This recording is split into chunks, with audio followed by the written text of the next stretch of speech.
Hello dear student. आज के इस वीडियो में हम बात करेंगे क्लास 11th की unit first diversity in the living world अर्थात सजीव जगत की विविधता के विषय में। तो आइए सबसे पहले हम देखते हैं जीव विज्ञान बायोलॉजी।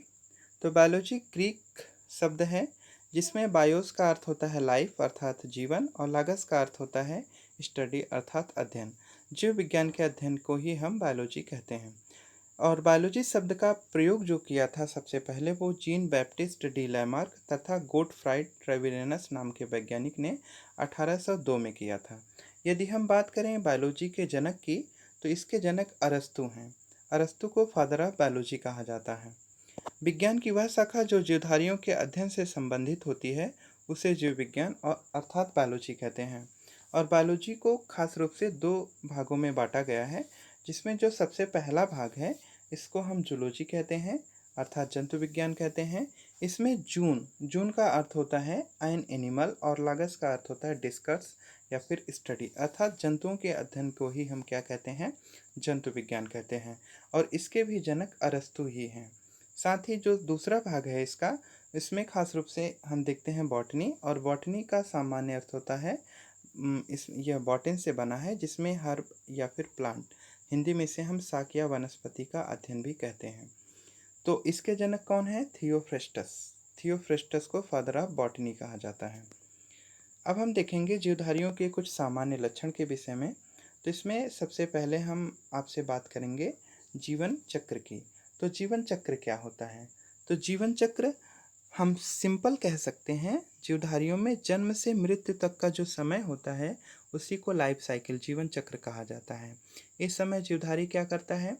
अपने जैसे जीवों को जन्म देता है, उन जीवों के अंदर वृद्धि होती है, विकास होता है और वो परिपक्व होते हैं, पुनः वो अपने जैसे जीवों को जन्म देते हैं और अंत में उनकी मृत्यु हो जाती है। अर्थात हम कह सकते हैं जन्म से मृत्यु तक का समय ही क्या कहलाता है? जीवन चक्र कहलाता है। सेकंड नंबर पे हम डिस्कस करेंगे जीवद्रव्य अर्थात प्रोटोप्लाज्म की।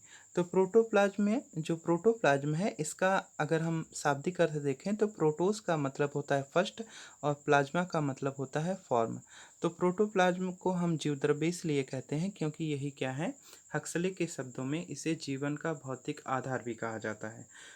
फिजिकल बेसिस ऑफ लाइफ मतलब जीवन की जितनी भी प्रक्रियाएं होती हैं, कोशिका का जो जीवित रहने का जो गुण होता है वो इसी जीव द्रव्य के कारण ही होता है।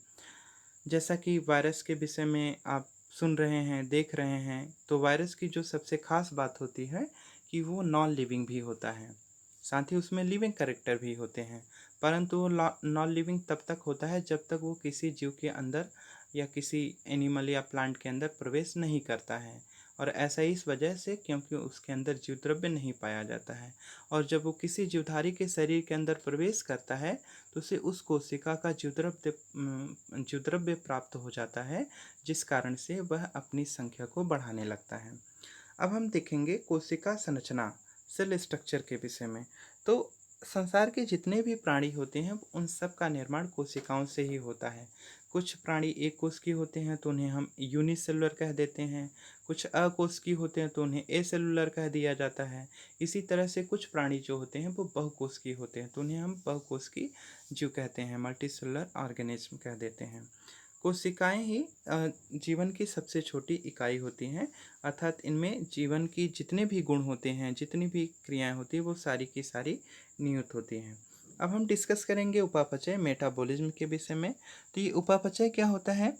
तो शरीर के अंदर जितनी भी भौतिक और रासायनिक क्रियाएं होती हैं जिनमें मतलब कि एनाबॉलिक और कैटाबॉलिक प्रोसेस होते हैं उन्हें ही सम्मिलित रूप से हम मेटाबॉलिज्म कहते हैं। तो catabolic process plus anabolic process is commonly known as metabolic process. इसमें क्या होता है, संश्लेषण होता है या फिर विखंडन होता है, दोनों क्रियाएं खास रूप से होती हैं। अब हम देखेंगे श्वसन अर्थात रिस्पायरेशन के विषय में। तो श्वसन क्या होता है? श्वसन सभी तरह के जीवधारियों में होता है, ये जंतु और पौधे दोनों के अंदर होता है। श्वसन की क्रिया में जंतु और पौधे दोनों ही ऑक्सीजन को ग्रहण करते हैं और कार्बन डाइऑक्साइड को निष्कासित करते हैं।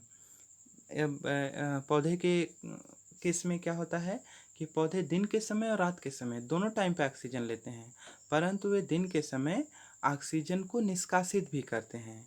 ऐसा इस वजह से होता है क्योंकि दिन के समय जब प्रकाश संश्लेषण की क्रिया होती है तो उसमें ऑक्सीजन की मात्रा ज़्यादा हो जाती है पत्तियों में, जिस कारण से उसका निष्कासन भी होता है। अब हम देखेंगे पोषण अर्थात न्यूट्रिशन के विषय में। तो संसार के जितने भी प्राणी होते हैं उन सबको अपने शरीर के वृद्धि और विकास के लिए पोषक तत्वों की आवश्यकता होती है, जो पोषक तत्व उसे भोजन से प्राप्त होते हैं। इसी कड़ी में जो पोषण होता है वो पोषण की वजह से ही वृद्धि अर्थात ग्रोथ होती है। तो जंतुओं में जो वृद्धि होती है वो एक निश्चित आयु तक ही होती है, जबकि जो पौधे में वृद्धि होती है वो निरंतर होती रहती है।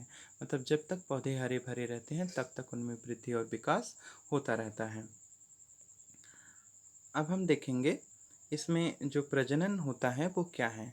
तो प्रजनन अर्थात रिप्रोडक्शन, इसमें क्या होगा कि संसार के जितने भी प्राणी होते हैं, जीवधारी होते हैं, वो अपने जीवन के अस्तित्व को बनाए रखने के लिए अपनी जैसी संतानों को जन्म देने का कार्य करते हैं। ऐसा जंतु भी करते हैं और पौधे भी करते हैं, और यह क्रिया एक कोष की तथा बहुकोष की सभी तरह के जीवों में संपन्न होती है। अब नेक्स्ट हम देखेंगे गति, मूवमेंट। तो गति आप जानते हैं कि पौधे जो होते हैं वो एक ही स्थान पे हमेशा रहते हैं।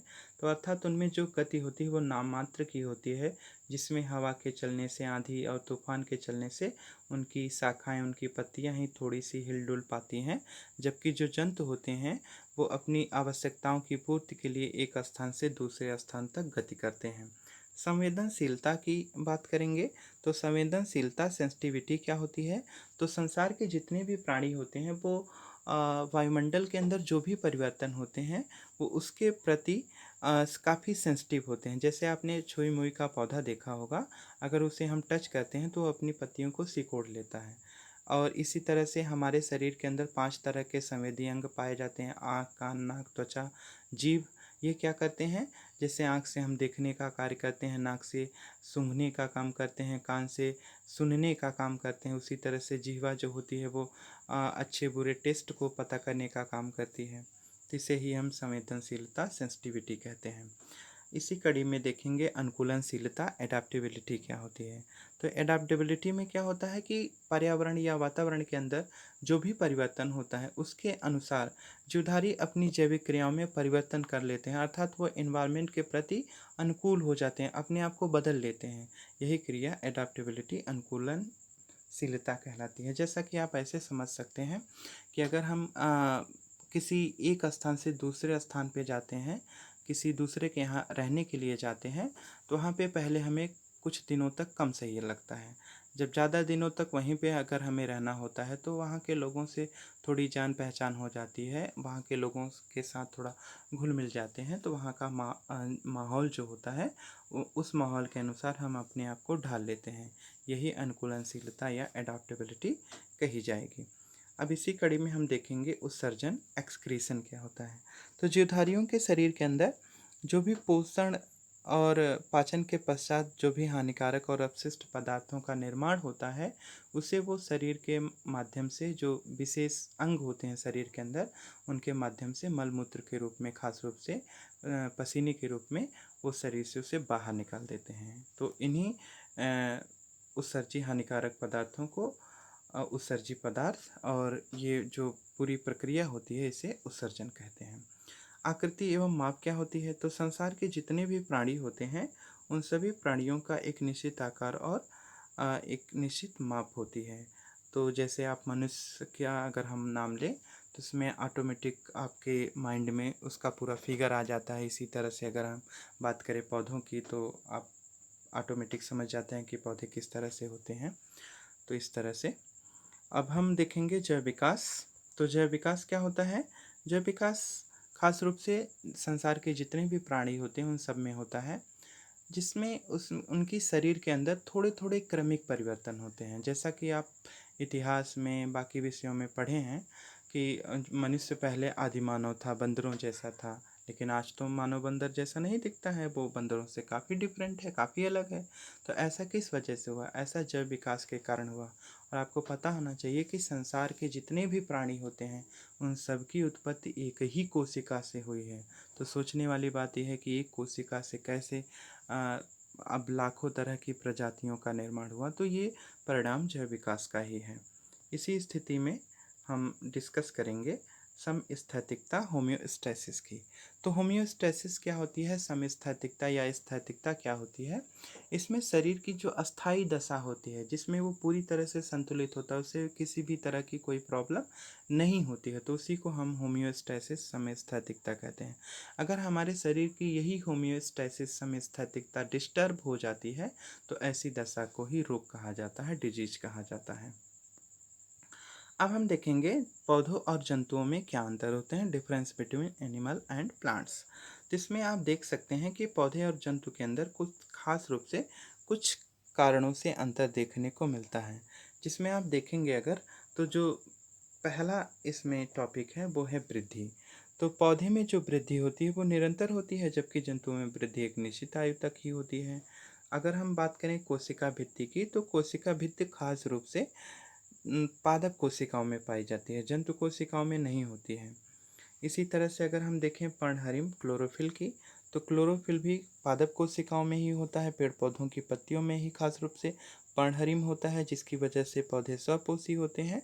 और जंतु क्या होते हैं, पर्णहरिम अनुपस्थित होने के कारण वे परपोषी होते हैं। और अगर हम बात करें प्रकाश संश्लेषण फोटोसिंथेसिस की, तो फोटोसिंथेसिस की क्रिया भी मुख्य रूप से पेड़ पौधों के अंदर ही होती है, परंतु एक जंतु यूग्लिना ऐसा है जिसके अंदर भी प्रकाश संश्लेषण की क्रिया होती है। और यूग्लिना को कनेक्टिंग लिंक कहा जाता है, संयोजक कड़ी कहा जाता है जंतु और पौधे की। इसी कड़ी में हम देखेंगे गति, मूवमेंट क्या होती है। तो पौधों में जो गति होती है वो नाम मात्र की होती है, उसकी पत्तियां या शाखाएं थोड़ी बहुत हिल डुल सकती हैं, जबकि जो जंतु होते हैं वो एक स्थान से दूसरे स्थान तक आसानी से अपनी आवश्यकताओं की पूर्ति के लिए आ जा सकते हैं। खनिज अवशोषण, ये क्या होता है, एब्जॉर्प्शन ऑफ मिनरल्स। इसमें क्या होता है कि जो पेड़ पौधे होते हैं वो अपनी वृद्धि और विकास के लिए, पोषण के लिए या प्रकाश संश्लेषण की क्रिया के लिए जमीन से खनिज लवणों का अवशोषण करते हैं जाइलम और फ्लोएम कोशिकाओं द्वारा, जबकि जंतुओं में ऐसा कुछ भी नहीं होता है। इसी तरह से हम बात करें विशेष उत्सर्जन तंत्र की, तो ये जो विशेष उत्सर्जन तंत्र होते हैं ये खास रूप से पौधे में पाए जाते हैं, जिसमें आपने देखा होगा कि जो पौधे होते हैं उनकी जो छाल होती है, तने के ऊपर जो छाल होती है वो कुछ दिनों के बाद सूख के मतलब तने से अलग हो जाती है। ऐसा उत्सर्जन के कारण होता है। साथ ही आपने देखा होगा कि पत्तियां पीली होकर गिर पड़ती हैं, तो उनमें जब उत्सर्जीय अपशिष्ट पदार्थ एकत्रित हो जाते हैं तो उस कारण से उसमें उत्सर्जन होता है। साथ ही जो पत्तियों के अंदर जो अधिक मात्रा में कार्बन डाइऑक्साइड या ऑक्सीजन का निर्माण हो जाता है वो भी उत्सर्जन के कारण या निष्कासन के कारण बाहर निकलता है। इसी कड़ी में हम देखेंगे तारककाय सेंट्रोसोम के विषय में। तो ये जो तारककाय सेंट्रोसोम होता है ये खास रूप से कोशिका विभाजन के समय मुख्य रूप से सहायता करता है।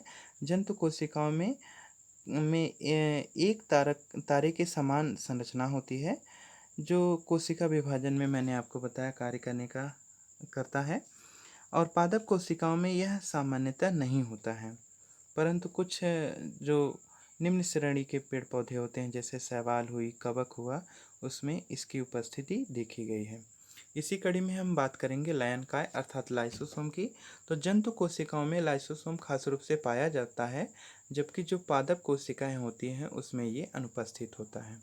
अगर हम बात करें रसधानी वैक्यूल्स की, तो जो रसधानी वैक्यूल्स होती है इसमें क्या होता है कि ये जो वैक्यूल्स होती है ये मुख्य रूप से पौधे की कोशिका में पूरी तरह से विकसित होती है, जबकि जंतु कोशिका में इसका अभाव होता है। कोशिका विभाजन अगर देखें तो कोशिका विभाजन समसूत्री और अर्धसूत्री दोनों प्रकार का होता है। ये जंतु कोशिका तथा पादप कोशिका दोनों में होता है, परंतु जो पौधे की कोशिका होती है, पादप कोशिका प्लांट सेल होती है, उसमें जब साइटोकाइनेसिस होता है तो उसमें जो उसकी सेल वॉल होती है, सेल वॉल क्या करती है, वो बीच से इन्वेजिनेट करके दो भागों में बट जाती है।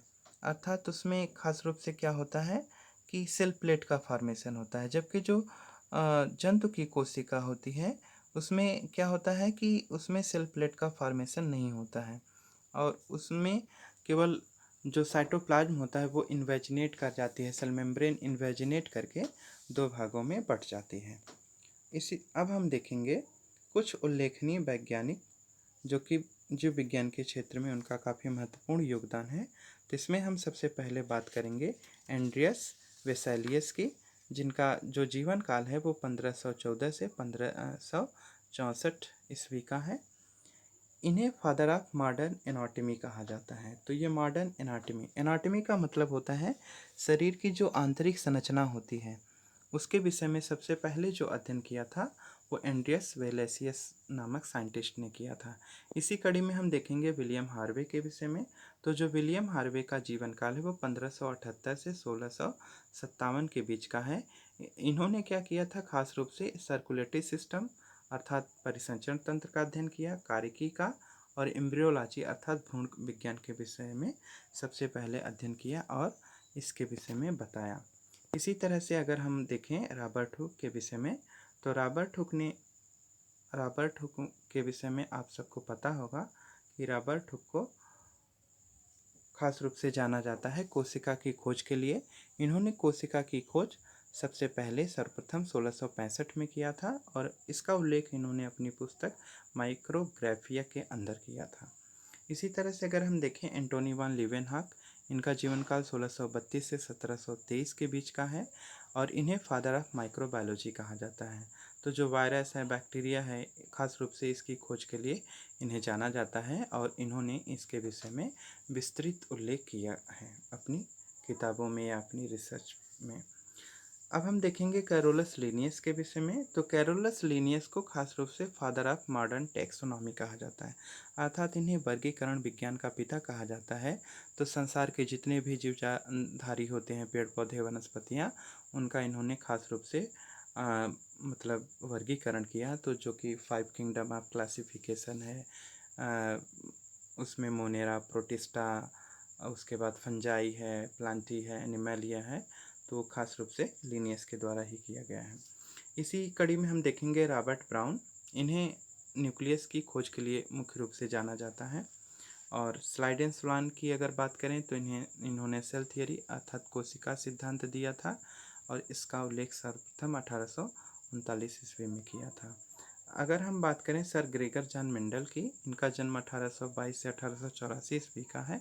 इन्हें फादर ऑफ जेनेटिक्स कहा जाता है, अर्थात ये मतलब जेनेटिक्स के फादर ऑफ जेनेटिक्स कहे जाते हैं। और ऐसा इस वजह से है क्योंकि ये खास रूप से इन्होंने अपनी इस जेनेटिक्स के अंदर ये पूरा एक्सप्लेन किया था किस तरह से जीवधारी अपने जैसे नए जीव को जन्म देते हैं, उसकी क्या वजह होती है, ऐसे कौन से कारण होते हैं जिसकी वजह से उन संतान के जो गुण होते हैं उनकी अगली पीढ़ियों में ट्रांसफ़र होते रहते हैं। तो अब अगली कड़ी में हम आगे की बात करेंगे। तब तक के लिए धन्यवाद।